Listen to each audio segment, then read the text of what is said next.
네, 안녕하십니까. 오늘도 일상기도회를 통해 한 주를 마무리하기 원합니다. 오늘 우리가 함께 나눌 말씀은 이사야 30장 18절로 33절까지의 본문입니다.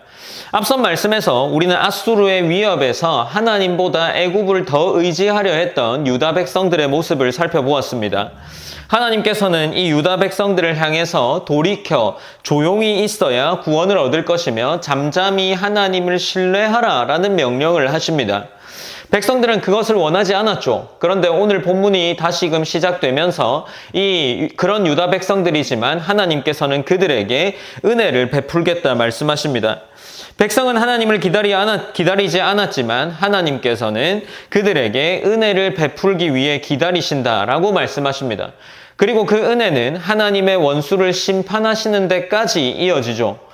본문 18절에서는 이렇게 기록하는데 그러나 여호와께서 기다리시나니 이는 너희에게 은혜를 베풀려 하심이요 일어나시리니 이는 너희를 긍휼히 여기려 하심이라. 대저 여호와는 정의의 하나님이시라. 그를 기다리는 자마다 복이 있도다 라고 기록하고 있습니다. 그러니 앞에서 백성은 하나님의 이 말씀을 거절했고 자기 방법대로 살기로 했지만 그런 가운데 심판이 나오는 것이 아니라 하나님께서는 그들에게 그러나 라는 말로 은혜를 베풀겠다라고 말씀하십니다. 특별히 오늘 본문에서 그러나 이후에 기록되어 있는 여호와께서 기다리신다라는 이 본문에 집중해 볼 필요가 있는데 여기서 기다린다라는 것은 하나님께서 아무것도 하지 않고 기다리고 계신다라는 것이 아니라 정하신 때에 긍휼을 베풀기 위해서 오래 참고 계신다라는 의미로 이해할 수 있습니다. 그래서 마지막에는 그를 기다리는 자마다 복이 있다라고 하나님께서 선언하고 있는 거죠. 그리고 19절로 22절에 그 은혜가 어떻게 구체적으로 나타나는지를 기록하고 있습니다.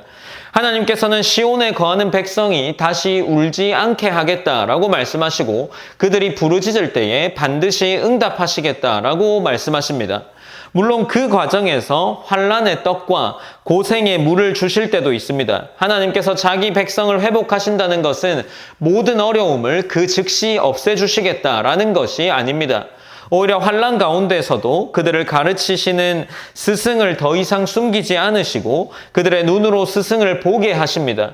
그리고 21절 본문에 보면 이렇게 기록되어 있는데 너희가 오른쪽으로 치우치든지 왼쪽으로 치우치든지 네 뒤에서 말소리가 내 귀에 들려 이르기를 이것이 바른 길이니 너희는 이리로 가라 할 것이며 라고 기록을 하고 있습니다. 그러니 어떻습니까? 앞에서 하나님의 말씀을 듣기 싫어했던 유다 백성의 모습이 아니라 이제는 하나님의 가르침을 들으며 바른 길로 인도받게 되는 겁니다. 그리고 22절 말씀에서는 말씀을 들은 백성의 변화가 기록되어 있습니다. 그들은 은으로 입힌 우상과 금으로 만든 우상들을 더럽게 여기며 내어버리게 될 것이다 라고 기록하고 있죠. 전에 자신들을 지켜주고 자신들을 이끌어줄 것이라고 여기며 귀하게 다루었던 것이 이제는 버려지게 됩니다. 하나님의 말씀을 제대로 들은 사람에게 나타나는 변화라고 할 수 있는 거죠. 하나님께 돌아간다는 것은 하나님을 생각하는 것 그 이상 곧 하나님보다 의지했던 것들을 버리거나 내려놓는다는 것을 이야기하고 있습니다. 그리고 23절로 26절에서 하나님께서 회복하신 땅의 풍성함이 나타납니다. 하나님께서 씨를 뿌릴 때에 비를 내리시고 땅에서 풍성한 양식을 얻게 하시며 가축들도 넓은 들판에서 먹게 하십니다. 높은 산과 언덕에는 물이 흐르고 달빛은 햇빛처럼 밝아지며 햇빛은 7배나 더 밝아질 것이라고 말씀하시죠. 이것은 하나님의 구원이 가져올 충만한 회복을 시적인 언어로 표현하고 있는 겁니다. 특별히 본문 26절에서 또 이렇게 기록하는데 여호와께서 자기 백성의 상처를 싸매시며 그들의 맞은 자리를 고치시는 날에는 달빛은 햇빛 같겠고 햇빛은 7배나 된다라는 것으로 오늘 본문이 기록되어 있는 거죠. 결국에 하나님께서 치셨다면 결국 하나님이 다시금 회복시키고 싸매어 주신다라는 겁니다. 27절로 28절까지 말씀은 다시 분위기가 달라집니다. 이제 하나님의 진노가 여호와 이 이스라엘의 유다 백성들의 원수를 향하고 있습니다. 이름이 먼 곳에서부터 임하시며 그의 입술은 분노가 가득하고 그의 혀는 맹렬한 불과 같다라고 묘사하고 있습니다. 결국에 하나님께서는 여러 민족을 심판하시고 그들이 자랑하던 힘을 무너뜨리게 될 겁니다. 앞에서는 자기 백성을 싸매시고 고치시는 하나님이었지만 이번에는 원수를 완전하게 멸하시고 자기 백성을 억압하던 세력을 심판하시는 하나님으로 등장하고 있는 거죠. 그리고 29절에는 인상적인 장면이 기록되어 있는데 너희가 거룩한 절기를 지키는 밤에 하듯이 노래할 것이며 피리를 불며 여호와의 산으로 가서 이스라엘 반석에게로 나아가는 자같이 마음에 즐거워할 것이라 라고 기록하고 있습니다. 하나님께서 자기 백성을 구원하시고 공의를 이루시는 일을 기뻐하신다라는 거죠. 그들은 피리를 불며 반석으로 여호와께서 이끄시는 반석으로 나아갑니다. 앞에서는 애굽을 의지하면서 애굽으로 내려가 도움을 구했던 백성이 이제는 방향을 틀어서 하나님의 산으로 올라갑니다. 그들이 의지하는 대상이 이제는 완전히 변화된 것이죠. 그리고 30절로 33절 말씀에 보면 아수르를 향한 심판이 기록되는데 당시 유다를 가장 두렵게 만들었던 현실적인 위험입니다. 하나님께서는 위험 있는 목소리를 들려주실 때 아수르가 두려움에 떨게 될 것이라 말씀하시죠. 그리고 31절에서 아수르가 멸하게 될 것을 말씀하시면서 동시에 유다가 그렇게 두려워했던 강대국도 하나님의 말씀 앞에서 무너질 수밖에 없다는 것을 다시금 보여주십니다. 그리고 마지막 33절 본문에 보면 도벳이 오래전부터 준비되어 있다라고 기록되는데 이 도벳이라는 장소는 예루살렘 남쪽에 있는 흰논 골짜기에 있었던 장소로 하나님의 심판을 상징하는 장소로 사용됩니다. 하나님께서는 아수르를 심판할 불을 이미 그곳에 준비해 두셨으며 여호와의 호흡이 유황 개천 같아서 이를 사르시리라 라고 말씀하십니다. 결국 유다가 두려워했던 아수르의 운명 역시 하나님의 손 안에 있었던 거죠.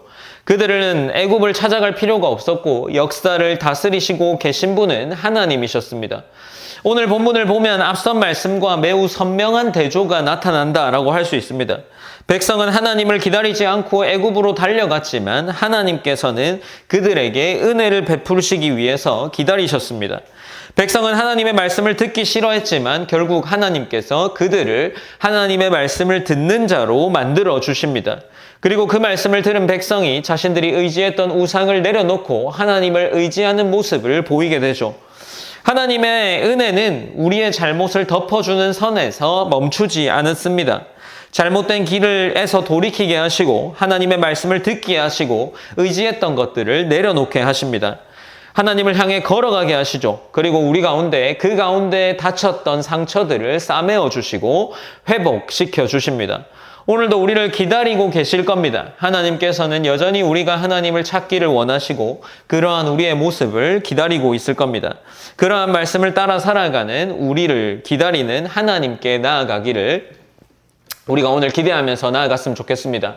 하나님께로 나아가는 하루가 되시고 하나님께서 우리를 기다리실 때 우리가 언제나 그 하나님을 향해 나아갈 수 있는 그러한 성도의 삶이 오늘 우리의 삶의 모습이 되기를 기도했으면 좋겠습니다. 우리가 함께 기도할 때 첫 번째로는 하나님이 주시는 신호, 하나님이 주시는 우리에게 무언가 모를 메시지들을 잘 분별하고 익숙하지만 잘못된 길을 고집하는 것이 아니라 말씀을 따라 기꺼이 방향을 바꿀 수 있는 성도의 삶이 우리 삶이 되기를 기도했으면 좋겠습니다. 그리고 두 번째로는 하나님보다 귀하게 여기고 의지했던 것들이 무엇인지 우리의 삶을 돌아보면서 회복시키시는 하나님께 다시 가까이 나아가기를 기도했으면 좋겠습니다. 오늘 제가 기도함으로 일상기도회를 마무리하겠습니다. 사랑의 하나님 감사합니다. 하나님 우리가 오늘 이사야 30장의 말씀을 통해서 또한 말씀을 나눕니다. 이 말씀을 더 깊이 깨닫게 하시고 그 깨달은 말씀을 통해서 하나님과 더 가까워질 수 있도록 하나님 인도하여 주시옵소서. 우리가 억지로 하나님을 찾기보다 하나님의 은혜가 우리를 감화시키고 함께 하시는 성령님께서 우리를 도우셔서 하나님과 동행하는 것이 우리 가운데 느껴지게 하시고 하나님이 기다리실 때에 언제나 하나님을 찾을 수 있는 그러한 성도의 삶이 될 수 있도록 인도하여 주시옵소서. 함께 하실 하나님께 우리의 삶을 의탁합니다. 오늘 하루 가운데 하나님을 찾고 하나님과 함께하는 삶이 될 수 있도록 인도하여 주시옵소서. 모든 영광 하나님께 올려드리며 살아계신 예수님의 이름으로 기도드립니다. 아멘.